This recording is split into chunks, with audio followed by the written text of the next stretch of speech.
കഴിഞ്ഞ ദിവസം ഒരാൾ എനിക്ക് മെസ്സേജ് അയച്ചു. കടം കയറി നാട് വിട്ട ഒരാളാണ്. വീട്ടുകാരെ ഓർത്ത് മാത്രമാണ് ജീവിച്ചിരിക്കുന്നത് എന്നാണ് പുള്ളി പറയുന്നത്.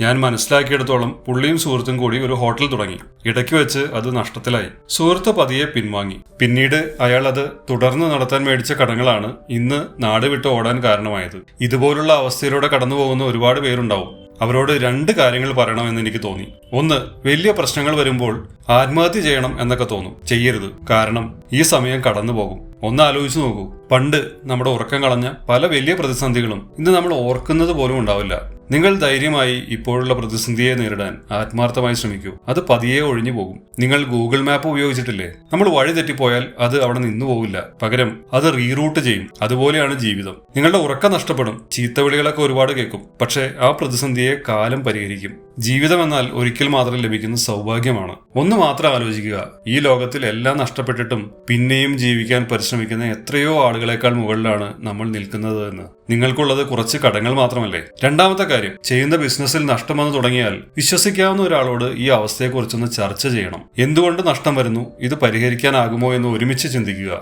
ഒറ്റയ്ക്ക് നമ്മൾ ഈ പ്രശ്നം പരിഹരിക്കാൻ ശ്രമിച്ചാൽ ആദ്യം ചെയ്യുന്നത് കടം മേടിക്കുക എന്നതായിരിക്കും. കാരണം നമുക്ക് ബിസിനസ് ലാഭത്തിലാക്കി എടുക്കാം എന്ന ആത്മവിശ്വാസമായിരിക്കും എപ്പോഴും ഉള്ളത്. നെഗറ്റീവ് ചിന്തിക്കാൻ പോലും നമ്മൾ തയ്യാറാവില്ല. മറ്റൊരാൾക്ക് ആ പ്രശ്നമില്ല. അയാൾ പുറമേ നിന്നാണ് പ്രശ്നങ്ങളെ കാണുന്നത്. അയാൾ പറയുന്ന കാര്യങ്ങൾ കൂടി ഉൾക്കൊണ്ട് ചിന്തിച്ച് ബിസിനസ് നിർത്തുകയാണ് നല്ലതെങ്കിൽ അത് ഉടനെ ചെയ്യുക. വീണ്ടും വലിച്ചു കിട്ടിയാൽ പിന്നീട് മേടിക്കുന്ന കടങ്ങൾ എല്ലാം ബാധ്യതയായി മാറും. നമ്മൾ ചെയ്യുന്ന എല്ലാ കാര്യങ്ങളും വിജയിക്കണമെന്നില്ല. നമ്മൾ ഒരു ബസ്സിൽ കയറി കൊച്ചിയിൽ നിന്ന് തിരുവനന്തപുരത്തേക്ക് പോവുകയാണെന്ന് കരുതുക. പക്ഷെ അല്പനേരം കഴിഞ്ഞപ്പോഴാണ് മനസ്സിലാവുന്നത് ബസ് പോകുന്നത് തൃശ്ശൂർ ഭാഗത്തേക്കാണെന്ന്. നിങ്ങൾ ഉടനെ അടുത്ത സ്റ്റോപ്പിൽ ഇറങ്ങുമോ, അതോ ഈ ബസ് തിരുവനന്തപുരത്ത് എത്തുമെന്ന പ്രതീക്ഷയിൽ കാത്തിരിക്കുമോ? മുന്നോട്ട് പോകുന്ന ദൂരം മുഴുവൻ നിങ്ങൾക്ക് തിരിച്ചു വരാനുള്ള ചിലവ് കൂടിക്കൊണ്ടേയിരിക്കും. അതുകൊണ്ട് നാട്ടുകാർ എന്ത് പറയുമെന്ന് ഓർക്കാതെ പോകുന്ന വഴി തെറ്റാണെന്ന് മനസ്സിലായാൽ ഉടൻ നിർത്തുക. അങ്ങനെ ചെയ്താൽ തെറ്റുകൾ തിരുത്തി പിന്നെയും തുടങ്ങാൻ എളുപ്പമായിരിക്കും.